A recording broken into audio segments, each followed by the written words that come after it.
like we do lie to ourselves when we can actually tell the truth and sit with it and just look at it and go, oh my God, it's so hard to be human. Oh my God, I'm going to tell myself the truth. And here's the truth. And I'm going to like serve up truth for dinner. Then maybe we can actually see the truth of the world around us.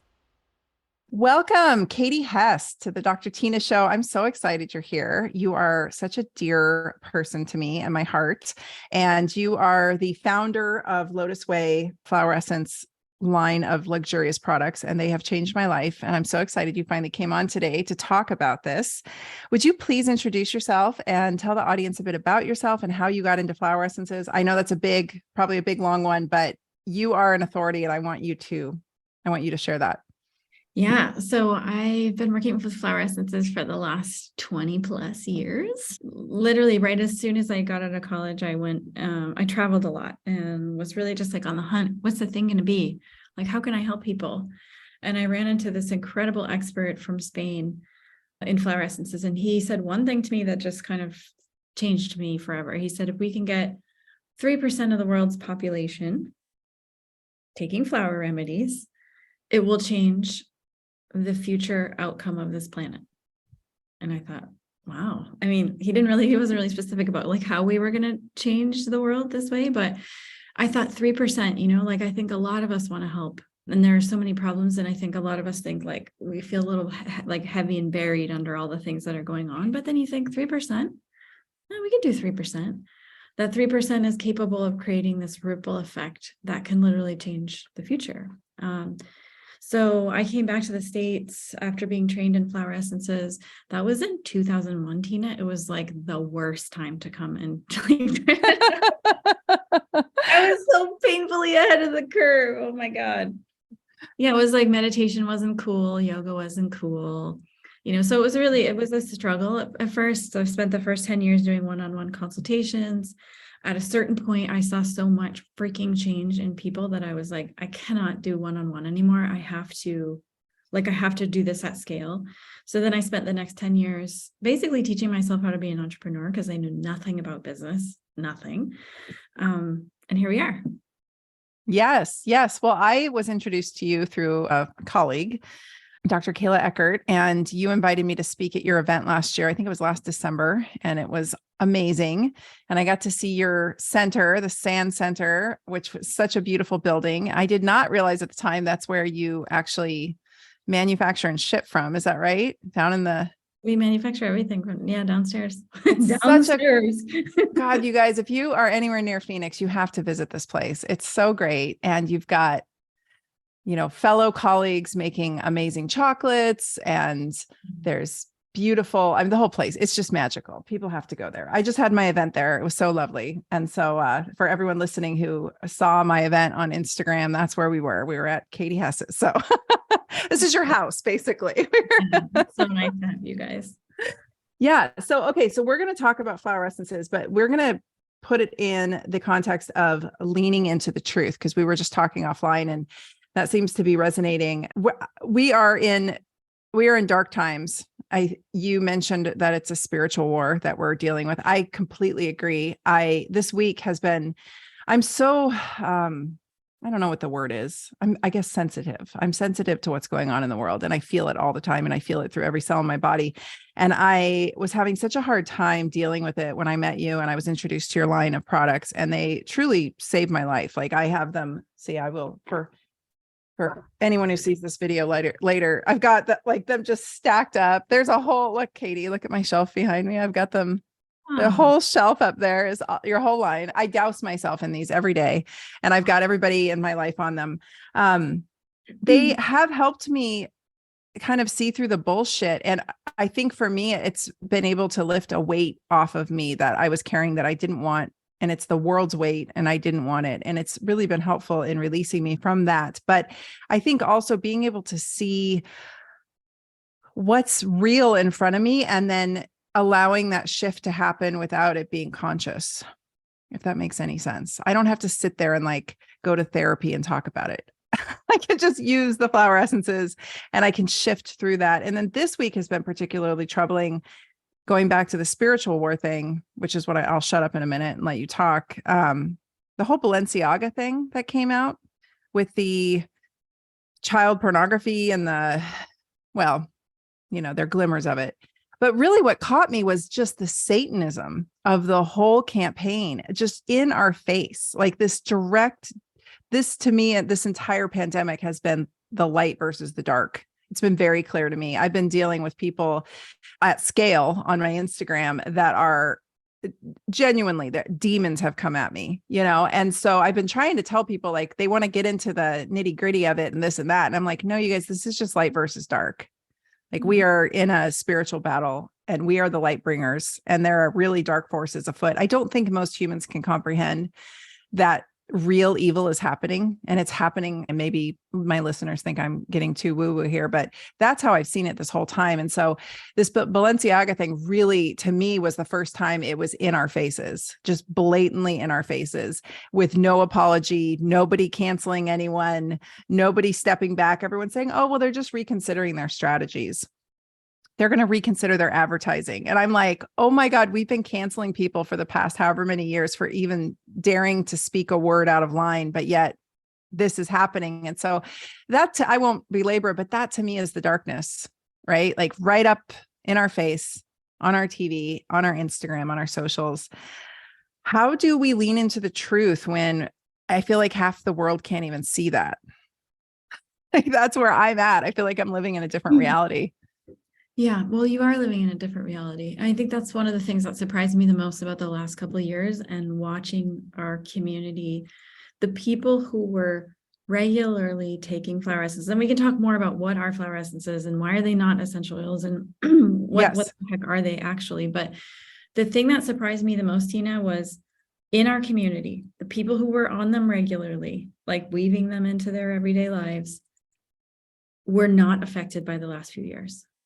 They were saying things like, feels a little bit like a theater, feels like a stage, feels like a drama, feels like I don't really relate to it. And I'm not saying that they didn't undergo challenges, because we're all human and we're all undergoing challenges. I saw kind of like a split in terms of either you were like super scooped up into the whole narrative and that was really stressful, or you weren't at all and you had this other internal narrative, right? You had some kind of really deep family thing or dark night of the soul or extreme challenge occur in your life that had nothing to do with the world events. But it was amazing to me to see people root into their own truth, into their inner voice, and to see something as simple as flower essences that comes from Mother Nature be able to solidly land people in a place where they didn't have to look outside of themselves. They didn't listen to the news. They weren't concerned about external stories. They weren't even, obviously it's hard when your family goes against whatever you're up to, but it was almost like they were like unaffected. And so I think when you say you're living in a different reality, I think it's true. There's a lot of different realities happening at once. And not to say that, we should all be living in a pink bubble, because I think it's good to know the truth. I think that 2020 was a great year for people to go down rabbit holes. And did you see this movie? And did you see that film? And did you see this piece of information? Right. And to just be open, because we need more critical thinkers like you. I think it's good to see, the truth about things, but also like, what is your own truth and what does your inner voice tell you? And how wonderful that something as simple as, energy from Mother Nature can help us really root into what is truth. Yes, that's a really great way to put it, because I keep trying to explain to people, I'll hand them bottles freely. I buy so much of your stuff and just give it away. I'm like, here, you need this. And they say, what's this for? And I'm like, you'll just feel better. You'll feel different. And they, I don't have a good explanation for it. I don't get into the nitty gritty of it, but I think that it allows you to see the truth without it bothering you as much. And it allows you, like I said, to kind of shed what is not yours, or not carry it around as heavily. Yeah. So that's what I've gotten from using them. And I use whatever I feel like grabbing. I don't even have any rhyme or reason. Maybe we can talk about that in a minute. How to even do this correctly. But I just grab whatever. I'm like, oh, that's pretty. I spray it on myself. And I try to remind myself that people don't actually need to know everything, you know, like sometimes I think a couple of years ago, I really thought like, oh my gosh, like everybody should know this. You know, there were things that I was discovering where I thought people should know this. And then I go back to like, well, when I first came back to the US, I was a crisis counselor and I saw the underbelly of Phoenix, and I worked with the, you know, police Phoenix, or the Phoenix Police Department. And I saw things that most people would not ever see, you know, the underbelly of everything. And I don't think you have to see it. I don't think you have to know that you don't have to know kind of like the deep level of psychosis that humans can go through in order to be awake and aware in the world. But it is important to be awake and aware. And it is important to know what's right for you without being swayed, you know, by external nonsense. It's true. You know, without taking any particular side or angle or anything. I'm just saying, you know, for your listeners, what is true for you? That is gold. That is your truth. And to like stick with that and align with that without letting yourself be manipulated essentially by someone else or some other forces at play.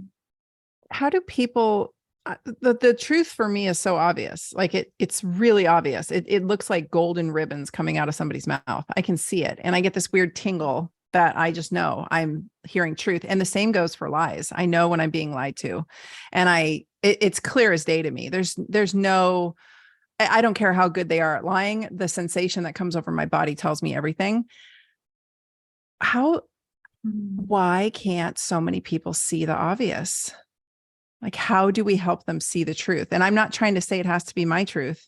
I've said from the beginning, this podcast, everything I do is the truth as I know it. I've said that from day one, but how do we help those who just simply are like, okay, I'll tell them some of the things I've experienced and they're like, that's crazy. They just can't see it.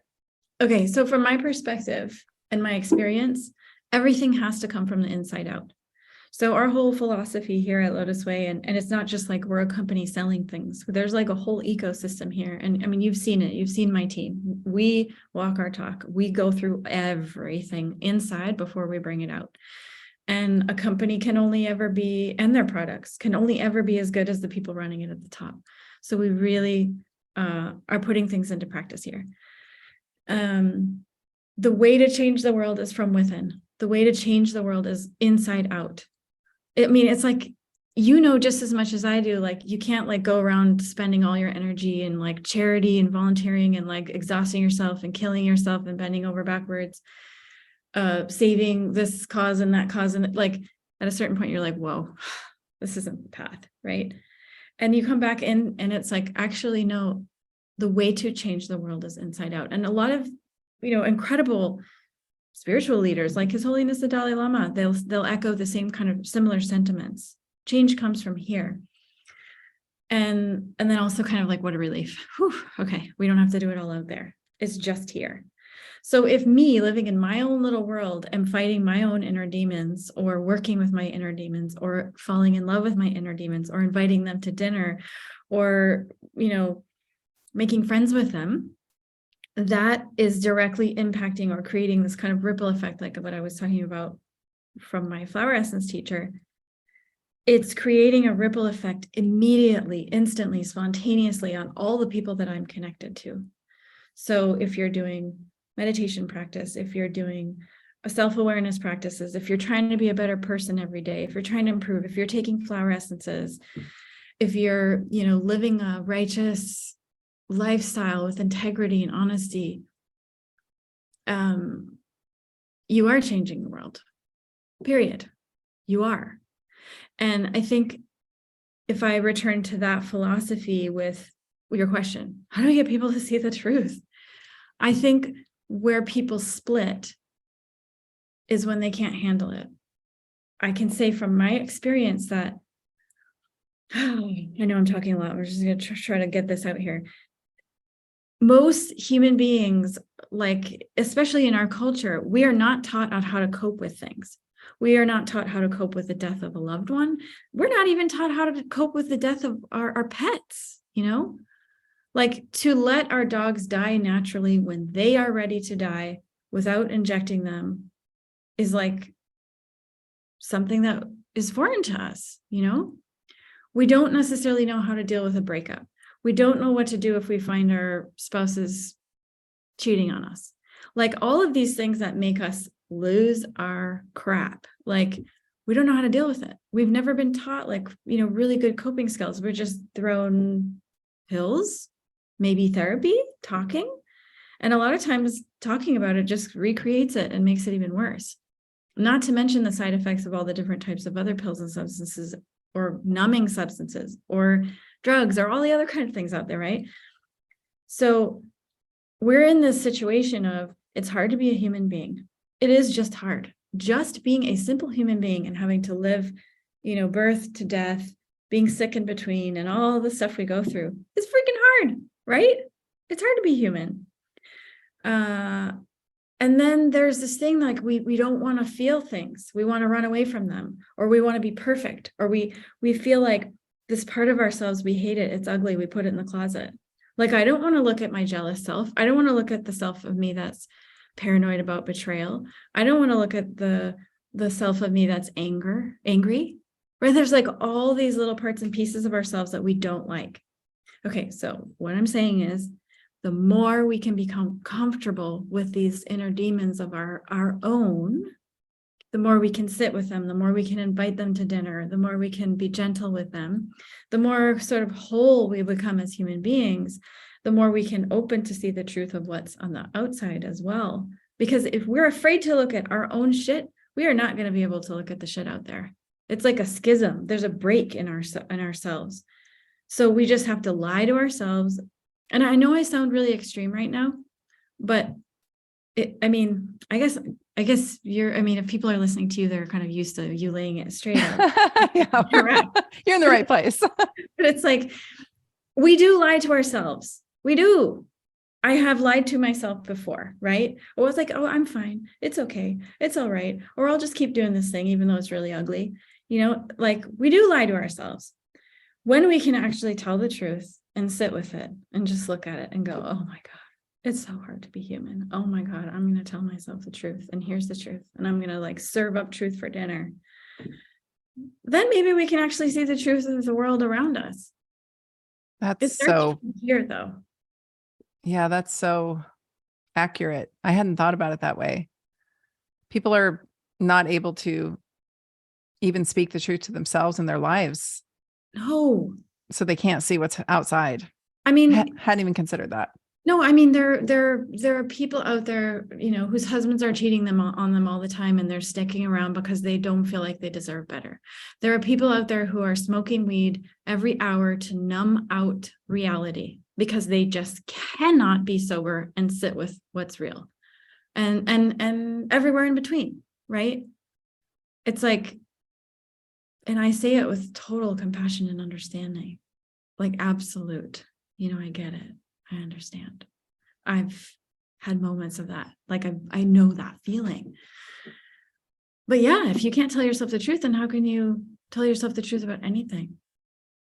It's a terrible place to be too. I've been there and it's a terrible place to be. And you're absolutely right. It's kind of like, so I'm a clutter bug. Like I clutter things up and I get so busy and so overwhelmed with the things that I'm doing that I just don't see the clutter. Like I literally don't see it. It's in front of me, glaring as, there's a pile of something I need to deal with and I can't even see it because I can't go there. Like I got something else to do that's more important right now. Right. And I think it's similar to that. It's the world, it's the world around us. It's like, I can't look at that right now. And that's so true because it's one of the frustrating things for me has been when I present the truth, like, here's the data, here's some version of it. Right.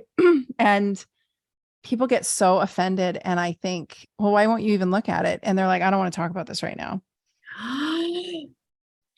Right. And I'm like, what do you mean you don't want to talk about this right now? Or it's like with your partner, I'll bring up a difficult conversation with my husband that I know is uncomfortable for him. And maybe it's money, maybe it's something and whatever our own things are. Right. And he doesn't want to talk about it. And he's like, I don't want to talk about this right now. I'm like, but I do. So where do we go? Right. And I think that's happening on a global scale, perhaps. Okay. So here's what you do. Would you be willing to do like an experiment and then tell me later what you noticed? Yes. Okay.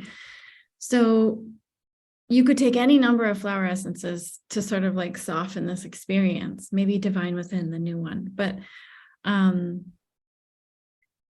if you notice that someone in your life is not wanting to hear you, whether it's like your husband or people on your list or your social media or whatever, then you're going to turn towards the next pile of clutter around you. You're just going to look at it and you're going to pick it up and you're going to like bring it in. I see you. Like, I see you. And maybe you can't deal with it in the moment, but just like see it. Because I wonder if that little bit of softening in you to see the just stinking pile of paper, and I got them too on my desk. I have them too. We all have our piles. But I wonder if that would create like a weird little shift, you know? Yeah. It's like that, like starting with yourself first. I've kind of gotten to the point where I just don't say much, to be honest. It lands so, it doesn't matter how I try to bring it out into the world. It seems to land so. Maybe you just need to be it. Maybe you don't need to say anything. Yeah, right. Totally. That's so funny. I told my husband last night, I'm like, I'm just going to get in phenomenal shape and stop talking about getting in shape.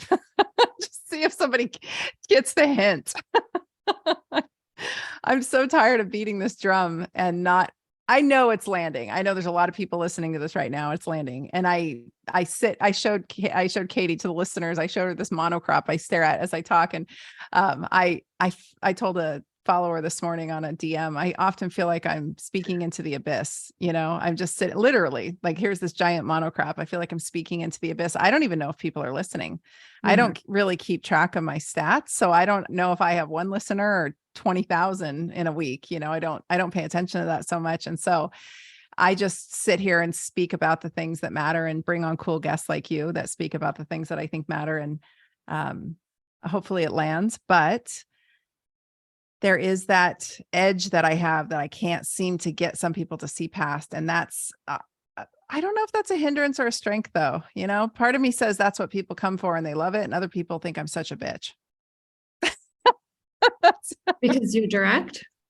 I think it's part of my human design. I think it's just part of, I think it's because I'm direct. I think because I don't know how to, I think maybe I'm a little Asperger, to be honest with you. I think if I were to eat really terribly and not exercise, I'd be a little bit more symptomatic, but I don't see how an objective fact is.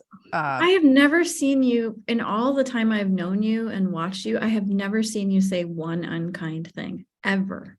Thank you. I've never seen you say anything that could remotely even like trigger anyone I know. I mean, I don't understand. Well, your people are emotionally stable.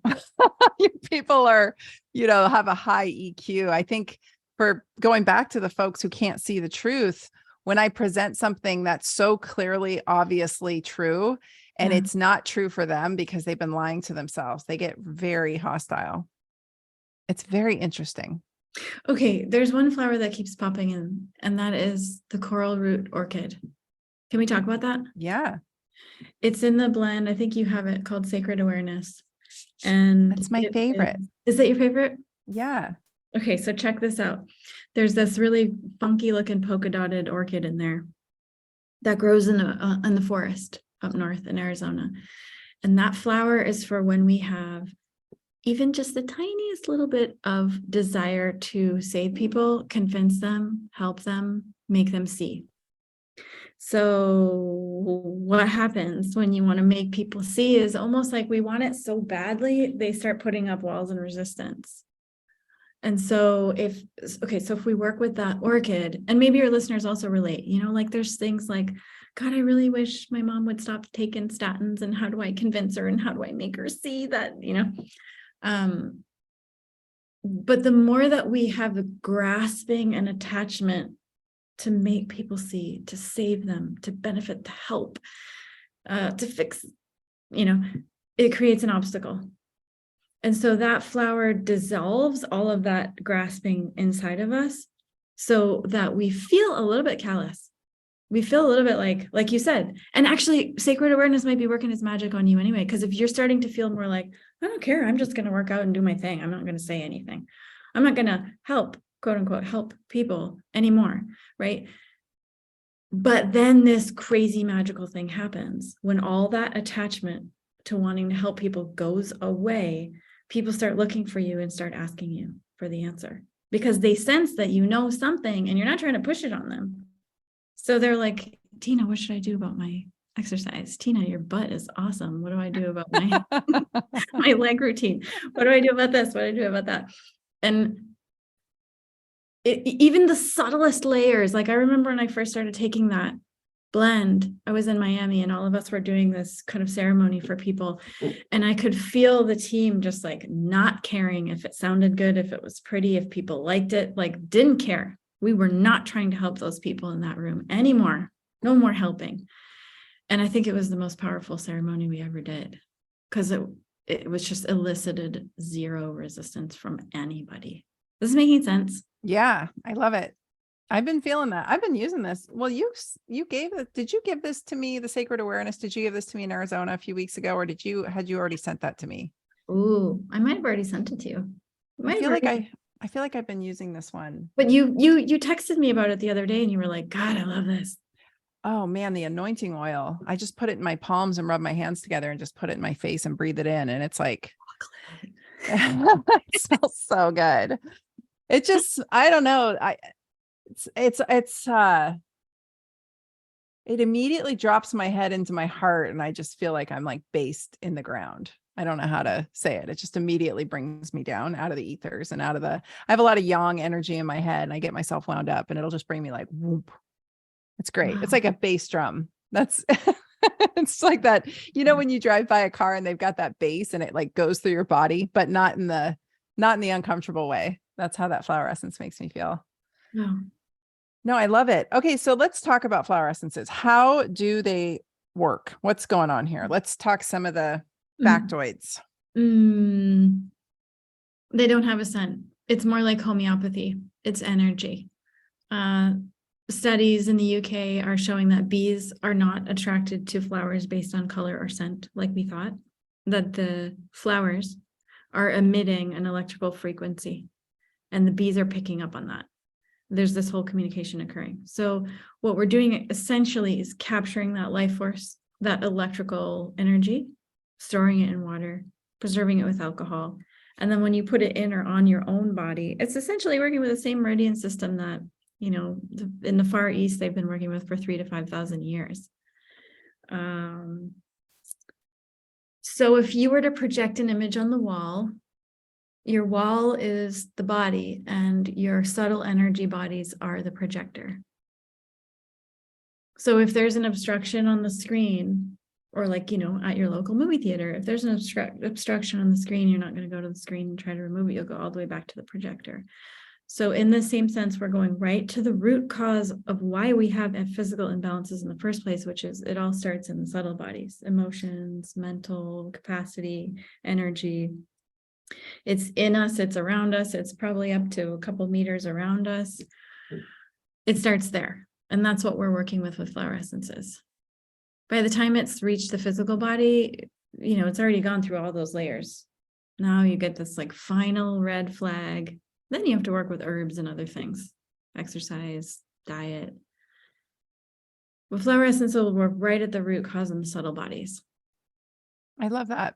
I love how it just goes so nicely too with whatever you're doing. I use them to meditate. I use them to concentrate. I use them to get shit done. I use them so I don't lose my shit. They just sort of, they fit in pretty much everywhere. They are all over my house. It's funny. I keep losing bottles because I keep moving them around my big house. And then I have to go replace them because I'm like, where did that one go? I need two of them. I need one in each. Literally, I have sacred body in 3 different rooms of my house because it's such a emergency kind of go-to. Tell me about that one.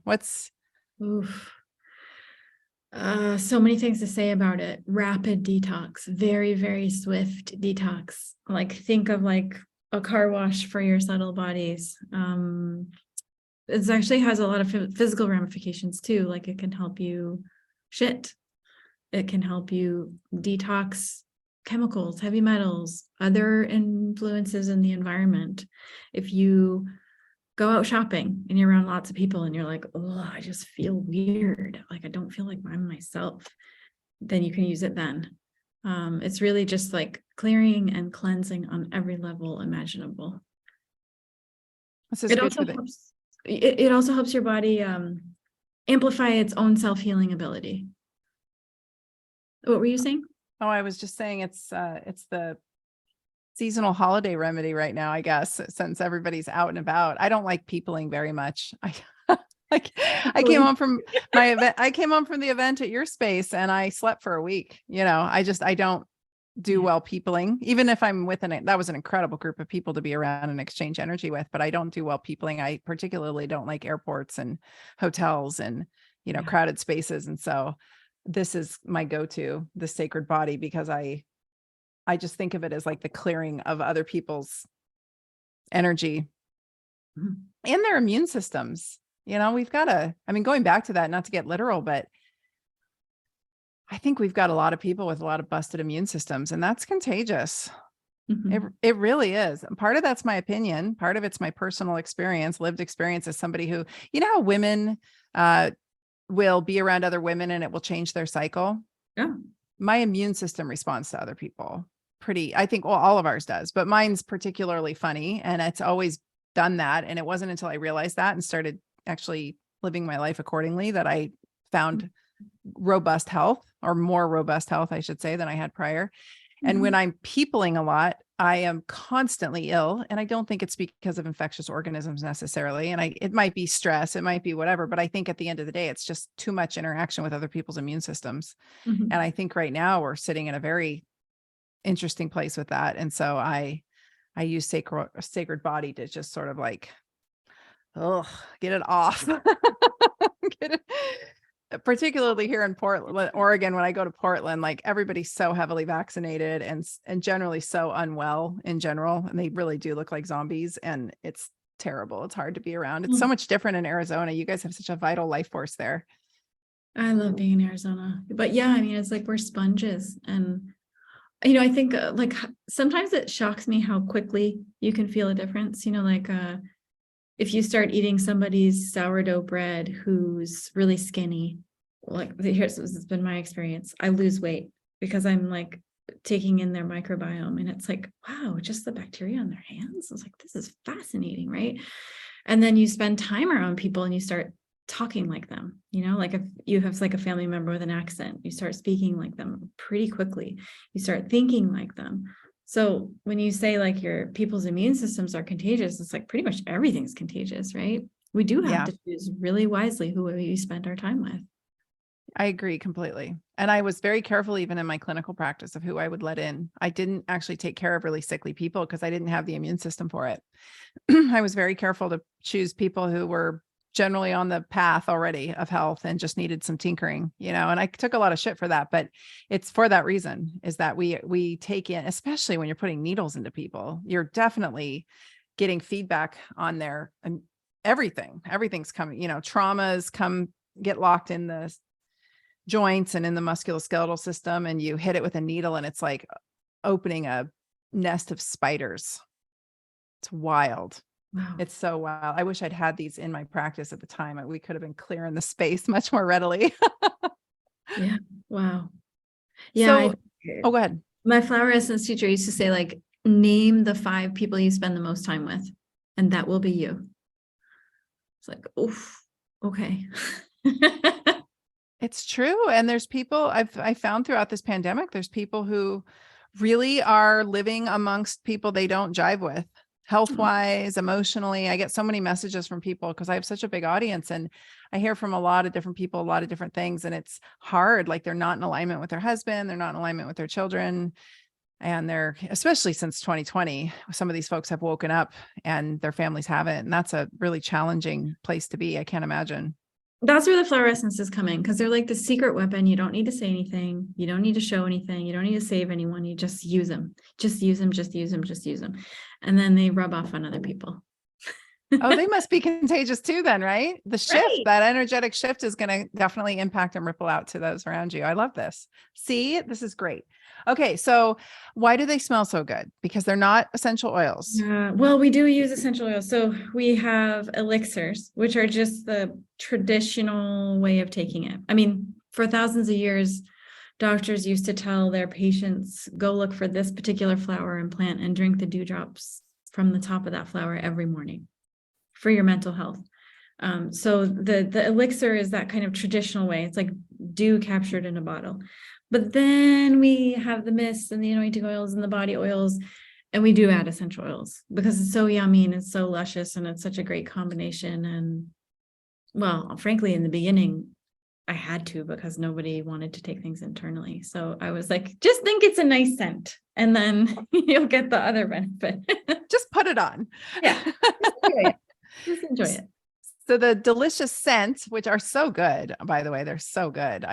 They don't smell like essential oils. They smell like heavenly flower, just wonderfulness.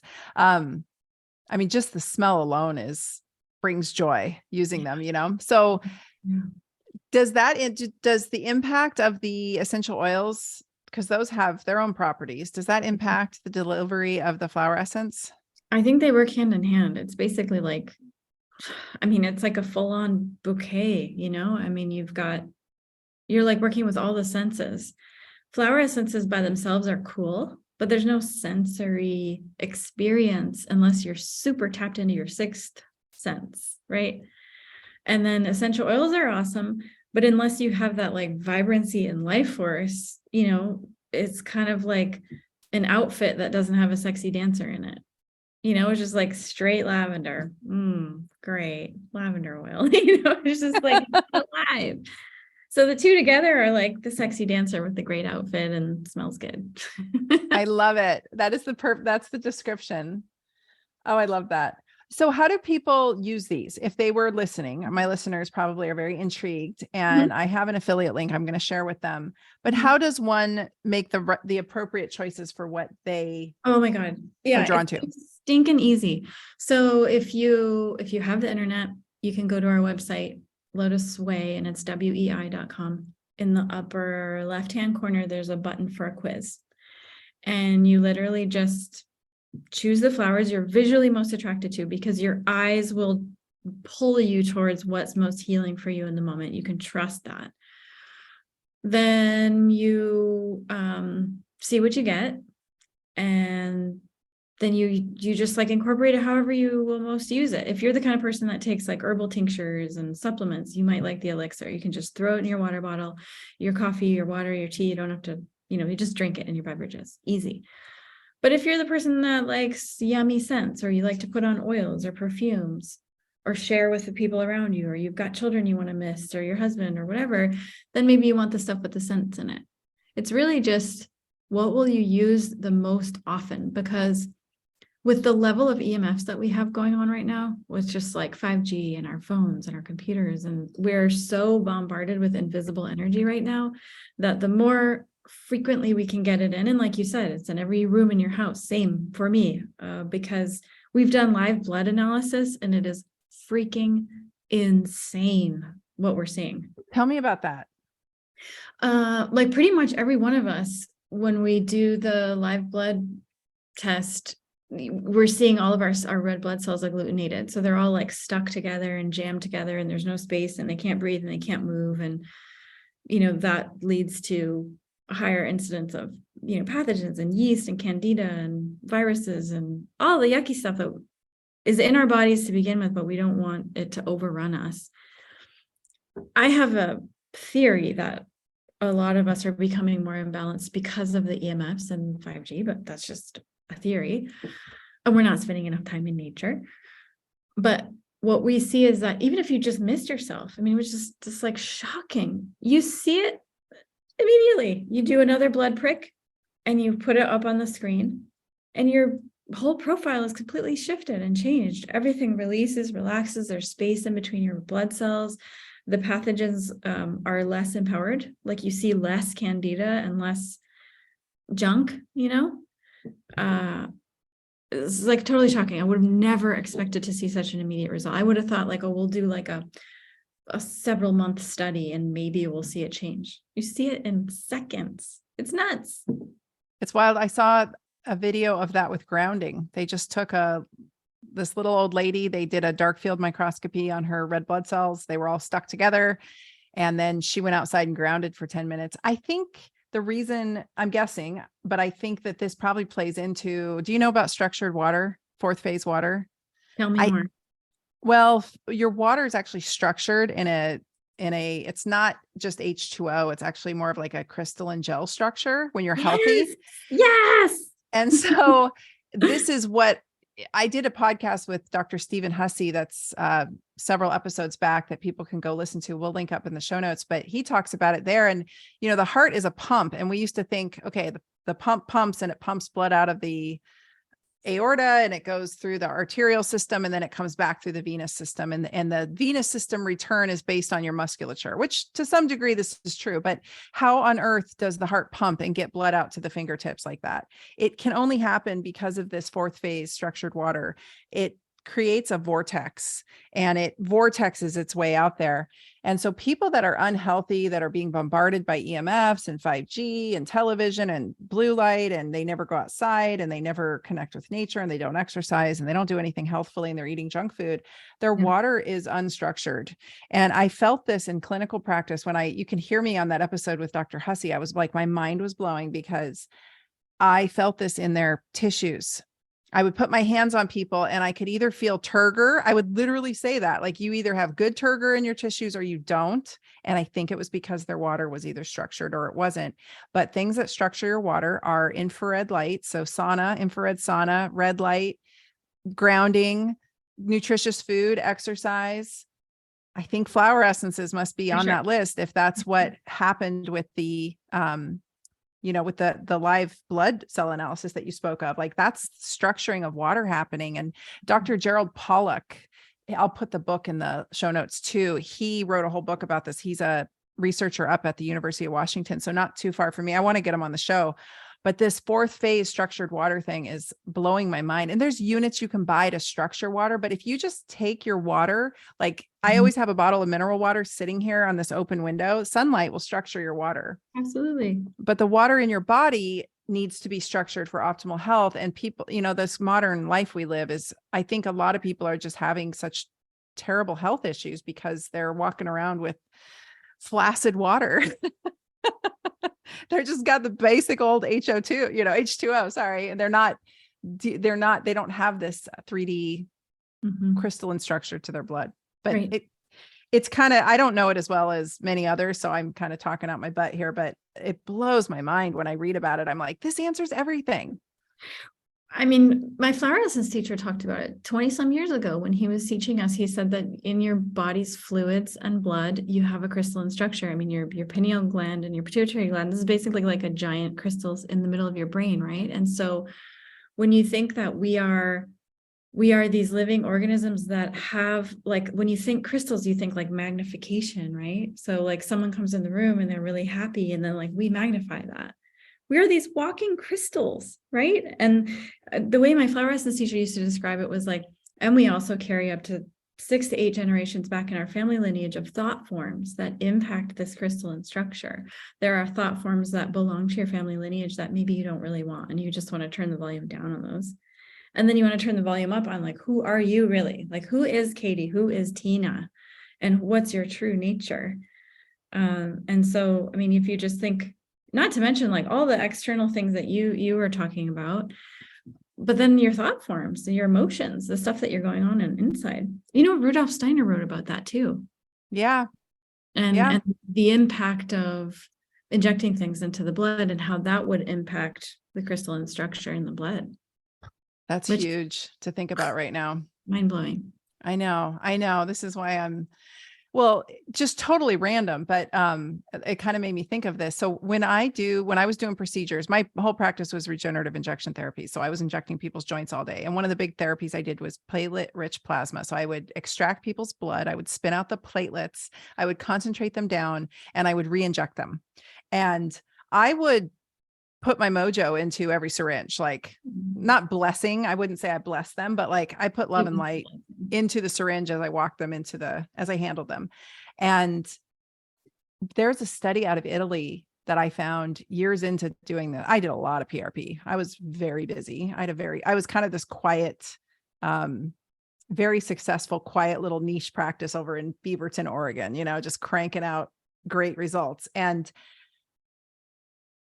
I saw this study out of Italy where they had Crohn's patients. They only had, I think, 14 patients. It was like 14 to 20 something. It was a pretty small study. And they made PRP kind of crudely, honestly. They made like a crude PRP out of people's platelets, not nearly as elegantly as I did it. And then they injected the PRP subcutaneously into their belly fat. And they imaged their colon. They did a colonoscopy imaging before and after. And after 12 weeks, I believe it was several months, their colons were completely healed because they were taking their blood out.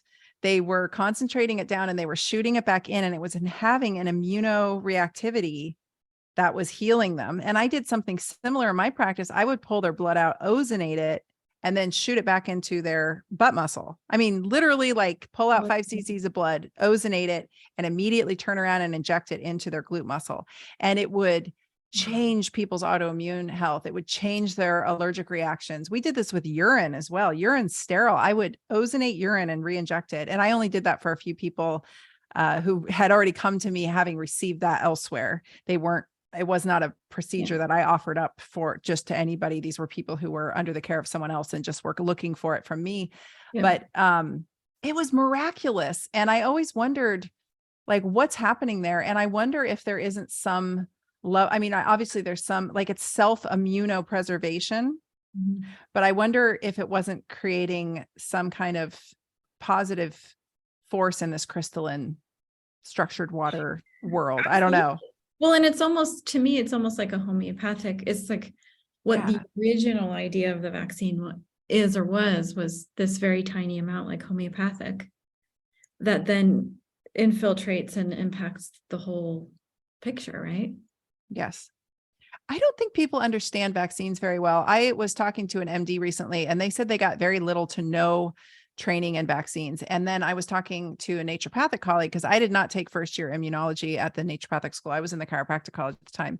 They got very little to no training in vaccines as far as the details of each vaccine. But in my chiropractic training, and maybe it was just my particular professor, who was amazing, by the way, Dr. Fred Colley, like such a kick-ass microbiology guy. He gave us this in-depth training on each vaccine, and every vaccine is different. Some are attenuated viruses that are weakened, so much like what you just said. Some are actually like the tetanus, for instance, is actually it's the antibody. It's actually horse antibodies. So it's not something, I mean, yeah, if you take it beforehand, it should help your body if you get your tetanus booster, if you will, but it's also something you can get after the fact. That's why it's successful, even if you haven't had a booster and you got stepped on a nail and then you go get your tetanus shot. They all work very differently, is my point. And I think that in some ways, introducing a small attenuated or deadened, killed off, weakened viral particulate is not such a terrible idea. I'm not a total anti-vaxxer. I don't think in all cases that's a terrible idea, but I do think right now what we're dealing with is this whole different beast. So we don't have to get into that, but I think it does affect your structured water in your body for sure. I'm thinking along the lines of like when people take, beast, like apis, what's the B one in homeopathy? Belladonna. I mean, it's essentially like flower essences. Belladonna is one of them, arsenic, lead, like you're not even taking the chemical constituent anymore. It's like the imprint of it in water. Yep. It's the suggested energy of the substance. Yeah, absolutely. We made homeopathic remedies in naturopathic school as an experiment one day. And it sounds much like the way that you're getting your flower essences. And also how you were doing the butt muscle injections. Well, it's using nature to heal. I don't know why that's such an odd concept for people.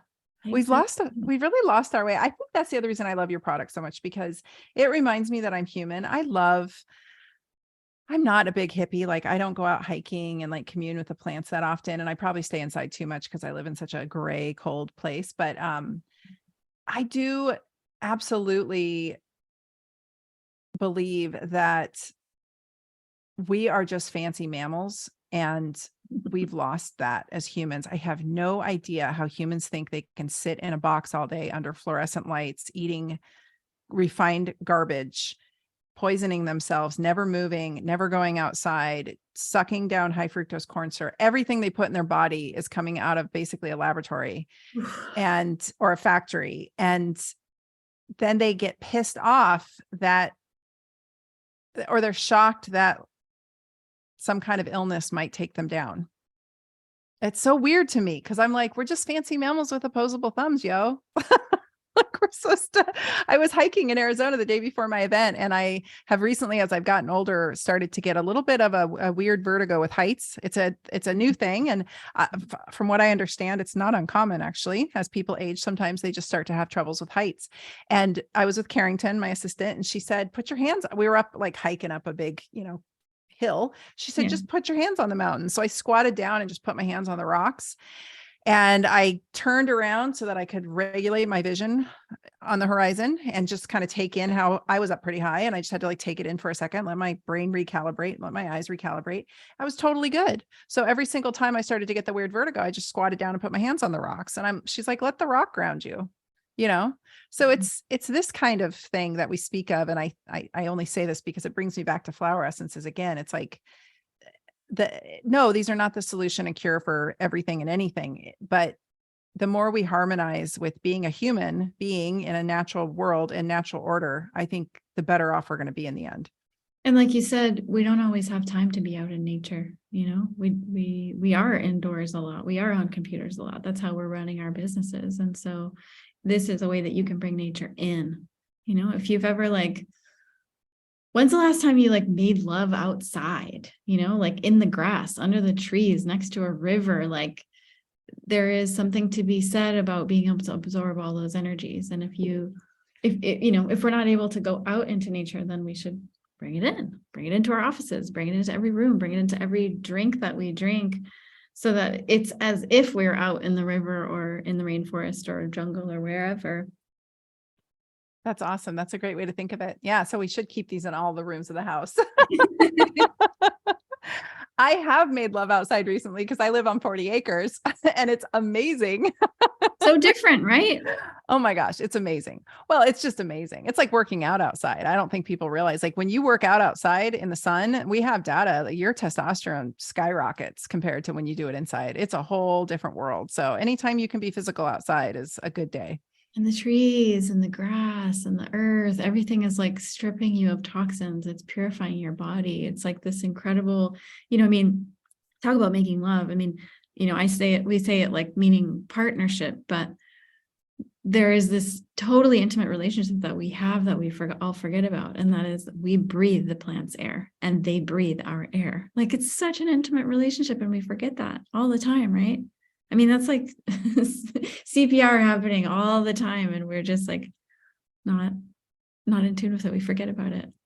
It's so weird when I see the new age environmentalism movement, which is so different from the way that you and I probably saw it back. The way we're talking right now is people, when I was a teenager, if I was listening to this, I'd be like, "Oh, you guys are hippies." But the new environmental movement of burning trees to make reusable or renewable energy. It's so weird. It's such a weird dichotomy. They want us to eat bugs and not have cows grazing and regenerative agriculture.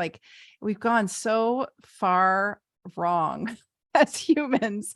I just want to take everybody to the beach. I just want to I'm let's take all the world leaders and go to the beach and get sun and work out and surf and be in the water and get the negative ions. And then you go back to your panels and your collaborations and you plan out your world domination. I think that's I think it's a great idea. And I think that's also kind of where the problem is. The root cause is I'll never forget the day that my spiritual teacher said to me, I think I had been talking about sustainability, we're going to the spa, whatever, and they have sustainability, whatever. And he was like, "That's a joke. Humans think that they can save this planet. The humans can't save the planet. Only trees can save this planet. Only trees." And I thought, oh, wow, that's a really kind of a radical way of looking at it. It's we're running ourselves in circles, and we don't really, we're doing things to impact the earth, but we don't even recognize that we're actually not the solution. The trees are really the only solution. I see so many people buying Tesla cars, and I'm like, oh shit, this is really unfortunate, because there's this whole promotion of an idea of saving the planet. And there are so many opposites happening right now. What happens to those batteries? What happens to the Tesla batteries? They don't last forever, and they go right into the earth. They go right into the water table. Those electric cars will destroy the water table of this earth. And yet it's like the trendy thing to do, so it's like, how do we, again, it just kind of comes back to, how do we work with Mother Nature in a way that is rooted in our own truth and rooted in a sense of truth of the earth, which can sometimes be beyond what the mental mind can intellectualize. We may not have the answers, right? And sometimes we have to live in the question, like, I remember, another thing too, Tina, you might find this interesting. One of my teachers said, where have you been in the world where there's the most pollution? I'll share where I've been. You share where you've been. Mexico City. Mm-hmm. How about you? I've been there. Yeah. I mean, you get there, you fly in, your eyes start to hurt, your boogers are black within like 30 minutes. It's terrible. And he said, okay, so remember when you were in Mexico City, was it lush or was it dry and barren? It was lush. There's like trees and flowers everywhere, even in the city. It's not a desert. It's lush. Okay, so he said, then what does that mean, that the exhaust coming from all these like weird trucks and cars and stuff, it's not good for humans, but it's good for plants. It's essentially like the earth breaks down all this plant material, creates fossil fuels, and then when they burn, it's like incense, and the plants can actually take that in. And I was wow. like, whoa, that's mind-blowing. Like, what if that's true? And what if this whole story that has been being told is actually not true? I'm not saying it is or it isn't, but I think that there's merit to asking more questions and living more in the question versus like thinking we have it all figured out. Because I think that's where we fall into danger, right? Is when like this whole kind of propaganda sweeps through our culture and says, this is the only way. And then it's not true. What do you think about that? No, I agree. That's, and what he said about the trees, that makes complete sense. I'm a biologist, so that absolutely resonates. I think that the pharmaceutical industry has done a number on people and really come across, how do I say this? They're playing on people's daddy complexes. It's a form of saviorism. It's a belief in a false idol. We humans have gotten so far off the path of, I keep going back to natural order. I say that a lot in my posts and in my writing. It's like, we busted natural order. We're trying to bust, humans are busting natural order, trying to save themselves. And it's not going to work. Mother Nature will always clap back, right? It's going to come back. And so an example is a few years ago, I forgot what was going on. There was some kind of like upheaval on the East Coast. I forget what. And then all of a sudden a storm happened and Boston got blanketed in snow and everything just shut down. And I was like, Mother Nature claps back, right? Like when things get too volatile, Mother Nature comes in. Sometimes it's in the form of tsunamis or whatever. Mother Nature does her thing. She always wins. And I think humans have tried to somehow, well, not even tried. They think they can control it and they can't. They can't control any of it. And then they have been poisoned with the food supply and all the toxins in the environment. I mean, we live in a toxic soup. And then they think, oh my goodness, what shall I do? I don't know what to do. I'm going to take all the vaccines and take all the pharmaceuticals and take all the pills. And I'm going to eat all of the, processed food. And they don't have any concept that that's the cycle, right? That's just the cycle to stay trapped in. And it's so easy just to step outside of it by making different choices, communing with nature. And like you said, bring it inside, use flower essences, bring flowers into your house, have pets. This is why I have pets. Like it keeps me closer to nature. She comes in having rolled all over outside and her microbiome impacts my microbiome, right? Like this is how we do it. And so And I feel like I can talk to, I mean, I don't feel like I can talk to animals. So I talk to animals. That's how I commune with nature. And I see these environmentalists so often talking about the land, but very rarely do they talk about other species and our symbiotic relationship with other species. That's where we really need to be looking. But my point with all of this is the humans that are locked into a city can't see past the four walls of the box. They go from box to box to box to box with artificial light in every single box, including their car. And they can't see past that. And they think that somehow outside of this, that big pharma and big conglomerates, big agriculture is going to save the day. And it's just the furthest thing from the truth. And I think you're right in that. I mean, if we could just get those folks to like a week-long camp, like remember 6th grade camp where we'd all go in 6th grade. And for many of us, it was the first time anybody had ever been out in nature. Like if we could just get the leaders of the world to go to camp for a week, I think we would start to see changes because. Well, and then not even the leaders, because we are the leaders. I mean, that's what you're saying is we're outsourcing our power. Yeah. The That's what I'm trying to say. Yeah. And you're saying it eloquently, which is your hero is you. You are your hero. Like if every one of us actually got that on the deepest level, like the only hero for me is me. I am my own hero. Like it's not in, like you said, it's not in the big conglomerates. It's not in the political leaders. It's not in our lovers. It's not in our partners. We're the ones. We're the ones. Like we are the ones who can save the day. We are the superheroes. And the only way to make that work is to learn to trust your instincts. And the only way to get your instincts to turn on is to connect with nature. Boom, bingo. That's it. That's the message. And if you can get out into nature, bring it in with flower remedies. I love it. Well, I want to share how I use them. And then I want to have you share where people can find you.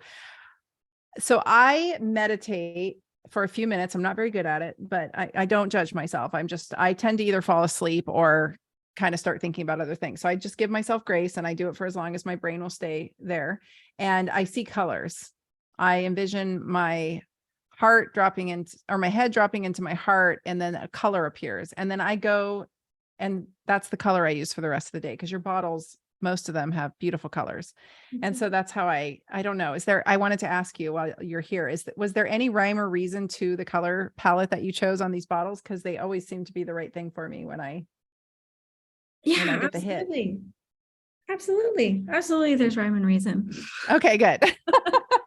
Because I will see like the most beautiful violet color, and it's a very particular color. And then I go to the shelf and there it is on one of your remedies. It's crazy. It's like you nailed the color I don't know. So yeah, you're obviously got some tapped in mojo there, Katie. You're like a magical unicorn for people who don't know you. I tell people that. I'm like, Katie Hess is a magical creature. Okay. And then the other way that I use them so there's a spray.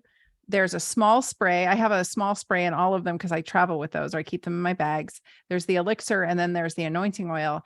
And I actually just use them based on the anointing oil and the serum. Is it just one's more concentrated? Yeah, the anointing oil is more like a perfumery dilution, and the serum is more like a body oil. Okay, so I use them based on what I think I need for strength. So if I really need it, I use the anointing oil. And if I just want to kind of smear myself in a protective boundary of it, I use the serum. So I'm glad I'm using them correctly. You never gave me any instructions, which I think was kind of the point. Like you just say, use them liberally and go for it and you'll figure it out. Although I did try to put your elixir on my body at one point. That's a little sticky. You have to have your husband lick it off. Because that's in a honey base, right? So tell me about the honey real quick, and then I won't keep you all day. I'm interested in where you source this and the energy behind it. Yeah, we get our honey from Brazil. It's really special supplier. They have a variety of many different honeys from all over in different parts of Brazil. And it's so beautiful because they'll tell you like, for this variety of honey, the bees were in this elevation and they drank from these particular types of plants and flowers. And honestly, what we did, we knew we wanted to work with that company because the supplier is like just awesome. And then it was like, well, which one do we want? Like the coastal, or the mountainous or rainforest, or what kind of honeybees do we want? So we just put out the honey jars, and the door downstairs just happened to be open because we had some workers coming in and out. And of course, I mean, like magic would have it, when we sat down to choose and to do the honey tasting and choose which one we were going to use, a bee flew into the office and just landed on a honey and sat there for like a whole minute. And we were like, done. The bee chose. That's the one. We're not even going to vote. We're just going to pick the one the bee drank. Oh, I love that. I remember you sharing that story before, and I thought that was so amazing. I love it. I love it. Okay. This is all good. I haven't had my questions answered that I have been wondering and wanting to pick your brain on. Where can people find you? I'm going to share my affiliate link and I'm going to share the discount code in the show notes, but I know that you're kind of all over. So where can people find more about you? Yeah, online, on Instagram. You can call us, you can email us. We have a whole team of people that loves connecting people with flowers and what to take and where to go from here. What's a healing crisis? What will you feel? What will happen to you? Like all of those things are such a joy to answer. And you can come to Phoenix and come to the Self-Rising Nature Center. That website is sancenterphx.com. You can book appointments. We have an acupuncturist here. We have lots of visiting practitioners come in every quarter. So yeah, come and visit us in Phoenix. Love it. It's such a great place, you guys. You absolutely have to go there if you're anywhere near Phoenix. It's like say the quote that's on the front door.